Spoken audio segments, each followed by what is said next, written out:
Assalamualaikum students. I hope you all are good and doing well in your studies. Welcome to the lecture number 4 of Computer Science class 9. Review कर लेते हैं अपने previous lecture के बारे में।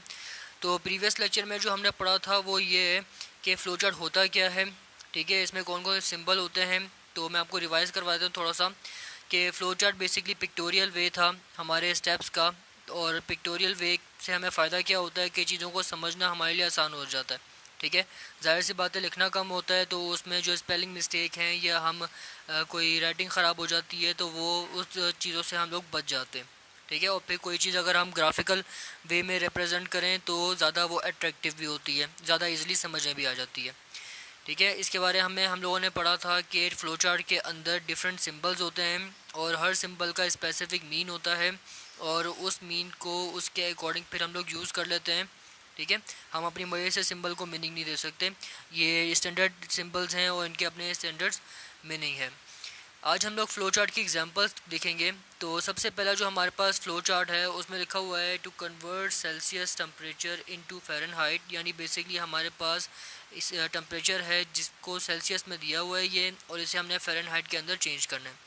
Temperature measure करने के basically 3 scale होते हैं। जैसे कि आप लोग किसी चीज़ का वेट करते हैं तो आप देखते हैं ना कि भाई मिसाल के तौर पर शुगर है तो शुगर को आप कहते हैं भाई 2 kg दे दो इसे।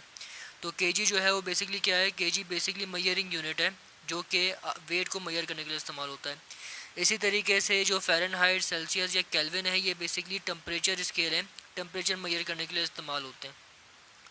तो हमें जो टेम्परेचर दिया हुआ है वो बेसिकली सेल्सियस के अंदर दिया हुआ है, ठीक है, और हमने किस में कन्वर्ट करना है, इसे हमने इसे फ़ारेनहाइट के अंदर कन्वर्ट करना है। फॉर्मूला क्या हमें दिया हुआ है, फॉर्मूला जो हमारे पास है वो है कि फ़ारेनहाइट इक्वल होता है Celsius multiply 9 divide by 5 and then जो रिज़ल्ट आए उसमें 32 आपने ऐड कर देना है। प्रॉपर फ्लो चार्ट समझाने से पहले थोड़ा सा आप लोगों को डाउट्स हैं या कुछ चीज़ें हैं जो मेन है, मैं आपको एक्सप्लेन करना चाहता हूँ। सबसे पहली चीज़ तो ये है कि कोई भी आप टास्क परफॉर्म कर रहे हैं ना या प्रॉब्लम आप सॉल्व कर रहे हैं तो उसके 3 जो बेसिक स्टेप्स होते हैं। सबसे पहला इनपुट। इनपुट के अंदर हम लोग क्या करते हैं, इनपुट के अंदर हम लोग डेटा जो है वो कंप्यूटर को देते हैं ताकि उस पर कैलकुलेशन परफॉर्म हो, प्रोसेसिंग हो और देन फिर हमारे पास रिज़ल्ट आ जाए, ठीक है। इसके बाद प्रोसेसिंग।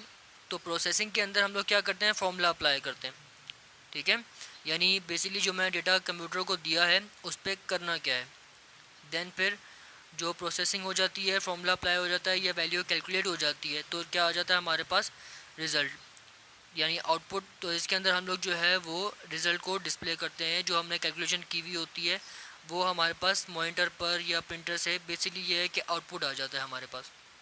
ये 3 स्टेप जो है वो आपने अपने माइंड में रखने हैं। अब इन्हीं 3 स्टेप्स के थ्रू मैं आप लोगों को ये फ्लो चार्ट समझाऊंगा। तो सबसे पहले जो था मेरा स्टेप था इनपुट का। तो अब मैं अगर ये फॉर्मूला देखूँ तो मुझे फ़ारेनहाइट कैलकुलेट करने के लिए जो मेन चीज़ है वो मुझे चाहिए सेल्सियस। अगर सेल्सियस होगा तो फिर मैं फ़ारेनहाइट कैलकुलेट कर सकता हूँ।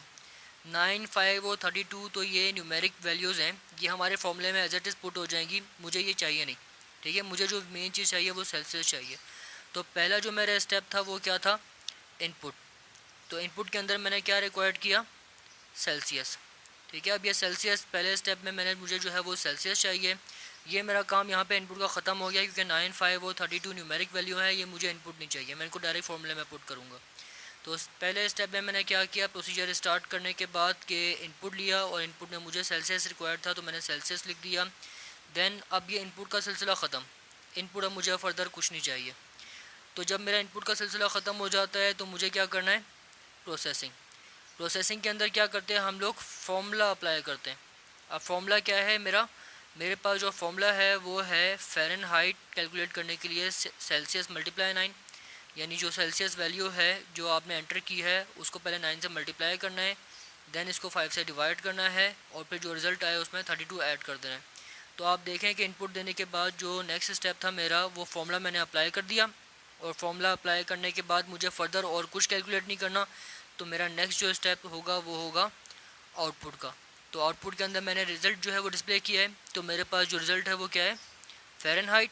तो यहाँ पे देखिए मैंने लिखा हुआ है प्रिंट और आगे फ़ारेनहाइट की वैल्यू। तो क्या होगा कि पहले स्टेप में मैंने जो है वो सेल्सियस की वैल्यू एंटर की, देन फिर जो है मैंने फॉर्मूला अप्लाई कर दिया फ़ारेनहाइट कैलकुलेट करने के लिए, देन फिर जो है वो मैंने फ़ारेनहाइट की वैल्यू आउटपुट ले ली और मेरा प्रोग्राम यहाँ पर एंड। ठीक है, नेक्स्ट एग्जांपल हम लोग करते हैं। नेक्स्ट हमारे पास जो क्वेश्चन है वो है कि to find acceleration of a moving object with given mass and the force applied. यानी बेसिकली हमने क्या करना है, हमने एक्सेलरेशन फाइंड करनी है और उसके लिए हमें क्या क्या चीज़ चाहिए, हमें चाहिए फोर्स और मास। अगर फोर्स और मास हमारे पास होगा तो ही हम एक्सेलरेशन कैलकुलेट कर सकते हैं। ठीक है, तो अब मेरे पास क्या स्टेप्स हैं। सबसे पहला काम स्टार्ट कर दिया मैंने। सेकंड स्टेप इनपुट का मैंने आपसे कहा था, तो इनपुट में मुझे दो चीज़ें चाहिए एक्सेलरेशन कैलकुलेट करने के लिए। सबसे पहले फोर्स एंड देन मास। तो देखें यहाँ पे इनपुट के अंदर सेकंड स्टेप के अंदर मैंने क्या किया हुआ है, मैंने अपने पास यहाँ पे रिक्वायर्ड किया है इनपुट मास और फोर्स, ताकि मेरे पास मास और फोर्स की वैल्यू आ जाए।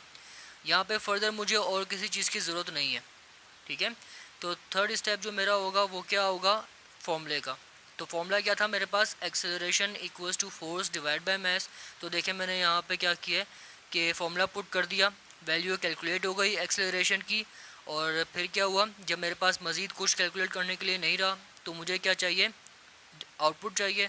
तो फोर्थ स्टेप मेरा आउटपुट का, मैंने यहाँ से एक्सेलरेशन प्रिंट करवा दी और मज़ीद अब कोई आउटपुट मुझे नहीं चाहिए या मेरे पास आउटपुट कोई बनती नहीं है, तो मेरा प्रोसेस जो है वो यहाँ पर एंड हो जाएगा। ठीक है, नेक्स्ट एग्जांपल की तरफ चलते हैं। मुझे वॉल्यूम जो है वो कैलकुलेट करना है और वॉल्यूम कैलकुलेट करने के लिए मुझे जो है वो एच चाहिए। ठीक है, फॉर्मूला क्या है, फॉर्मूला है कि वॉल्यूम इक्वल है एच मल्टीप्लाई एच, या सिंपल हम कह सकते हैं कि एच क्यूब। पुराने वालों में जो हमने फ्लो चार्ट बनाए हैं और इसमें फ़र्क यह है कि बेसिकली यहाँ पे दिखने में तो हमें तीन वैल्यूज़ नज़र आ रही हैं, लेकिन बेसिकली ये एक ही है। ठीक है ना, अगर मैं एक मरतबा एच की वैल्यू ले लूँ तो इससे क्या होगा कि मुझे बेसिकली इनका क्यूब ले लेना है या इनको तीन मरतबा आपस में मल्टीप्लाई कर देना है, तो मेरे पास वॉल्यूम खुद ब खुद कैलकुलेट हो जाएगा। तो फर्स्ट स्टेप मेरा क्या, स्टार्ट कर दिया प्रोसीजर। देन सेकंड स्टेप मेरा इनपुट का, तो इनपुट के अंदर मैंने एच की वैल्यू रिक्वायर्ड कर ली। जब एच की वैल्यू मेरे पास आ गई तो मुझे फर्दर मज़ीद कोई इनपुट नहीं चाहिए। इसके बाद क्या हुआ कि वॉल्यूम कैलकुलेट करना था, मुझे फार्मूला अप्लाई कर दिया मैंने। ठीक है, फार्मूला अप्लाई कर दिया। फार्मूला क्या था, volume equals to edge multiply edge. तो मैंने कैलकुलेट करने के बाद जब मज़ीद मेरे पास कोई फार्मूला नहीं है, कुछ मुझे कैलकुलेट नहीं करना, तो फिर मुझे फाइनली क्या करना है, अपना रिज़ल्ट प्रिंट करवा देना है। रिज़ल्ट प्रिंट करवाने के बाद मुझे कोई मेरे पास आगे फर्दर कोई काम नहीं रह गया, तो प्रोसीजर मेरा यहाँ पर एंड हो जाएगा। ठीक है, नेक्स्ट एग्जांपल की तरफ चलते हैं हम लोग। इसका टारगेट क्या है, लिखा हुआ है to find plain the interest on an amount. यानी बेसिकली मुझे अमाउंट के ऊपर प्लेन इंटरेस्ट निकालना है। तो अब ये इंटरेस्ट का फॉर्मूला हमें क्या दिया हुआ है कि amount multiply rate divide by 100 multiply year. अब यहाँ पे अगर देखूँ तो मुझे मेरे पास प्लेन इंटरेस्ट कैलकुलेट करने के लिए मुझे क्या क्या रिक्वायर्ड है, नंबर 1 इनपुट, सेकंड रेट और थर्ड में ईयर। 100 क्योंकि एक न्यूमेरिक वैल्यू है, ये मुझे इनपुट नहीं चाहिए, मैं डायरेक्ट इसे फॉर्मूले में पुट कर दूंगा। तो आप फ्लो चार्ट इसका देख लेते हैं। फर्स्ट में क्या किया मैंने, प्रोसीजर स्टार्ट। सेकंड में जो इनपुट हमें रिक्वायर्ड था, तो इनपुट में क्या क्या रिक्वायर्ड है, अमाउंट, रेट और ईयर जो है वो मुझे इनपुट रिक्वायर्ड था, मैंने इसको इनपुट में मेंशन कर दिया। इनपुट में मज़ीद मुझे और कुछ नहीं चाहिए इंटरेस्ट कैलकुलेट करने के लिए। तो नेक्स्ट स्टेप मेरा क्या हुआ, फॉर्मूला अप्लाई करने का। तो देखें मैंने यहाँ पे फॉर्मूला अप्लाई किया हुआ है और फॉर्मूला अप्लाई करने के बाद जब मेरे वैल्यू कैलकुलेट हो गई इंटरेस्ट की, तो नेक्स्ट स्टेप मेरा क्या कि मैंने जो है वो अपना जो आउटपुट था प्लेन इंटरेस्ट का, वो मैंने आउटपुट यहाँ पे दे दिया। ठीक है, और जब मेरे पास आगे फर्दर मुझे कुछ मज़ीद प्रिंट नहीं करवाना, तो फिर जो है वो मेरा प्रोसीजर जो है वो यहाँ पर एंड हो जाएगा।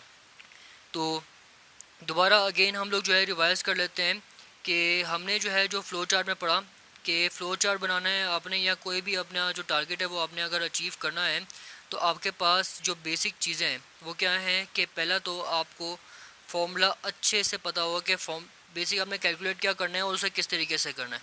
ठीक है, और ये 3 स्टेप जो है वो आपने लाजमी अपने माइंड में रखने हैं कि मुझे कैलकुलेशन के लिए सबसे पहले तो इनपुट चाहिए, फिर उसको प्रोसेस करने के लिए फॉर्मूला चाहिए। ठीक है, और जब फॉर्मूला भी कैलकुलेट हो जाए, कैलकुलेशन परफॉर्म हो जाए, तो फिर मुझे डिस्प्ले दे देना है, यानी आउटपुट के थ्रू जो रिज़ल्ट है वो अपनी स्क्रीन पर ले आना है। ठीक है, आज के लिए हम इतना ही करेंगे। इसके बाद मज़ीद हम लोग आगे पढ़ेंगे लेक्चर में, अपने फ़्लो चार्ट की एग्जांपल्स को और आगे जो टॉपिक हैं कवर करेंगे इंशाल्लाह ताला। तब तक के लिए अपना ख्याल रखिएगा। अल्लाह हाफ़िज़।